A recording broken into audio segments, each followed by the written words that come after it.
Puji Tuhan, haleluya. Bersyukur oleh kemurahan Tuhan, kembali pada saat ini kita boleh bersama-sama merenungkan firman Tuhan. Pada saat ini firman Tuhan akan saya berikan judul menjadi saksi-saksi Tuhan. Puji Tuhan. Mari bersama kita membuka dalam Kisah Para Rasul pasal 1 ayat yang ke-8. Demikian firman Tuhan, tetapi kamu akan menerima kuasa kalau Roh Kudus turun ke atas kamu, dan kamu akan menjadi saksiku di Yerusalem dan di seluruh Yudea dan Samaria dan sampai ke ujung bumi. Puji Tuhan. Saya percaya bahwa setiap kita orang percaya sudah tidak asing lagi mendengar firman Tuhan ini. Puji Tuhan. Tapi pada saat ini saya mau memfokuskan tentang kata menjadi saksi. Kata saksi di dalam Kamus Besar Bahasa Indonesia mempunyai makna orang yang melihat atau mengetahui atau mengalami sendiri suatu peristiwa atau kejadian, sehingga dapat menceritakan hal tersebut kepada orang lain. Dan di dalam firman Tuhan, di dalam Alkitab, memberikan petunjuk yang jelas tentang arti saksi atau bersaksi ini. Dalam 1 Yohanes 1 ayat 1 dikatakan di sana, apa yang telah ada sejak semula, yang telah kami dengar, yang telah kami lihat dengan mata kami, yang telah kami saksikan, dan yang telah kami raba dengan tangan kami tentang firman hidup, itulah yang kami tuliskan kepada kamu.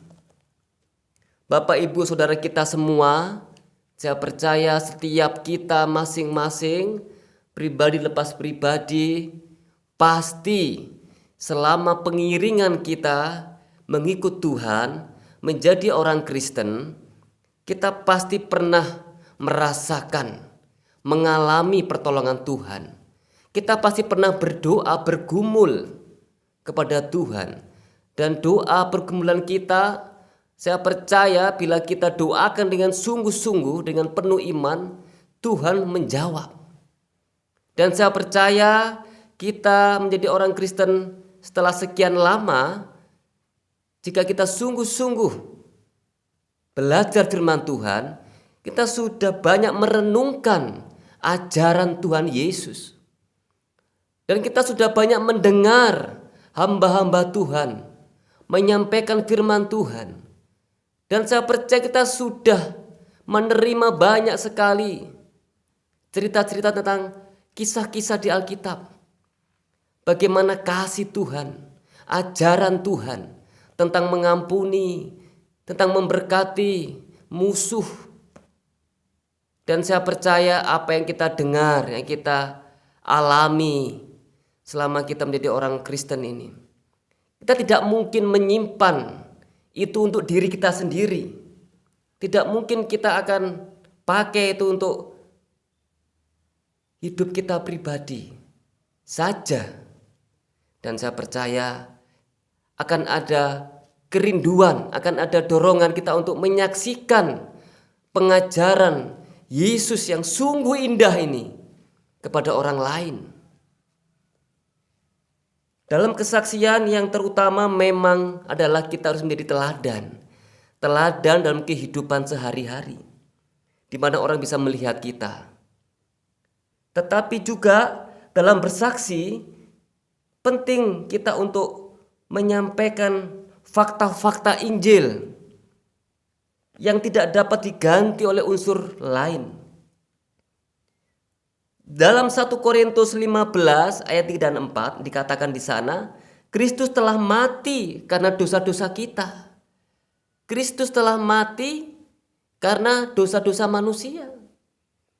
Ini orang yang belum mengenal Kristus harus mendengar bahwa Yesus mati bagi semua orang. Dan bahwa ia telah dikuburkan, ia telah dibangkitkan pada hari yang ketiga sesuai dengan kitab suci.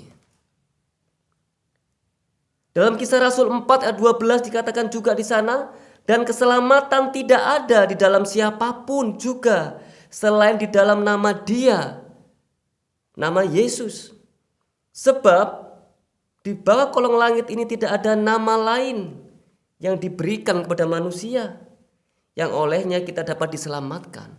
Yesus adalah pengantara, pendamai antara manusia berdosa untuk bisa berkomunikasi kepada Bapa. Dan ini pun harus disampaikan secara lisan.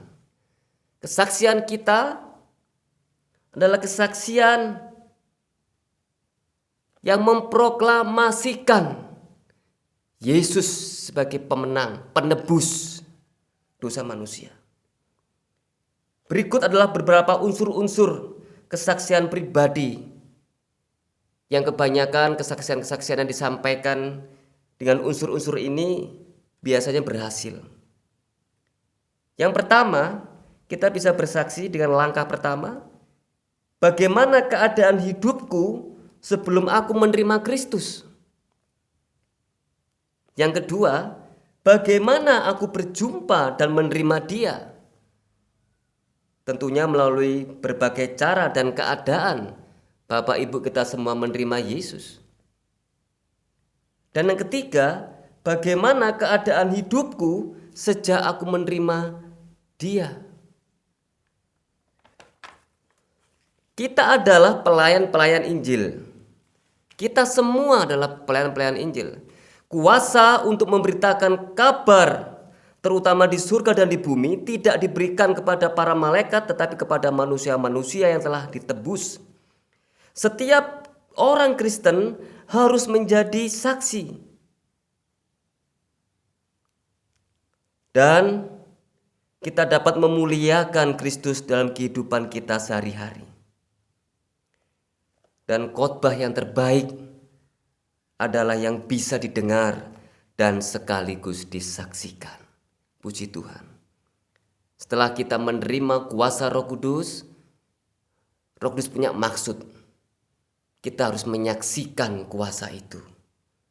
Agar dunia tahu, agar orang yang belum tahu menjadi mengerti bahwa Kristus hidup dalam kita dan Kristus menyelamatkan setiap orang. Puji Tuhan. Mari bersama-sama kita berdoa. Bapa, terima kasih untuk panggilan Tuhan kepada setiap pribadi kami, agar kami menjadi saksi-saksi Tuhan dimanapun kami berada.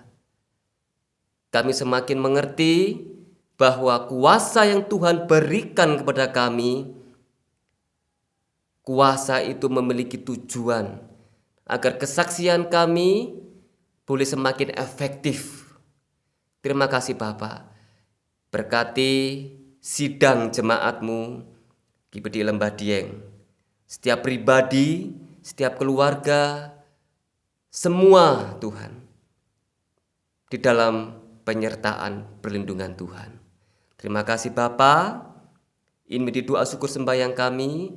Semua doa ini yang kami minta kami alaskan di dalam nama Tuhan Yesus Kristus. Haleluya. Amin.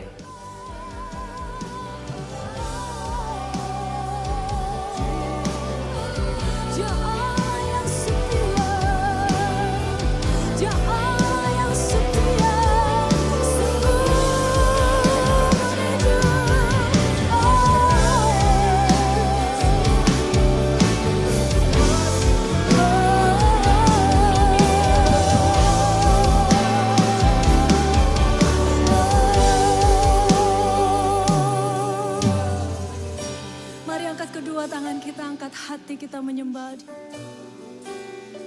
Biar lagu ini berbicara pada setiap kami Tuhan. Yes Lord. Ku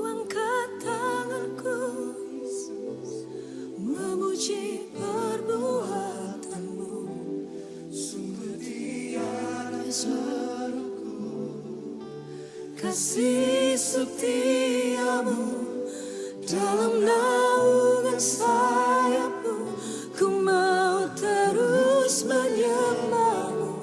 Kasihmu terukir. Kami angkat hati kami angkat tangan kami. Ku angkat tanganku Yesus, memuji perbuatanmu. Sungguh tiada terukur kasih setiamu dalam naungan sayapmu, ku mau terus menyembahmu. Kasihmu terukir di lubuk hatiku. Kasihmu terukir, kasihmu terukir di lubuk hatiku. Kasih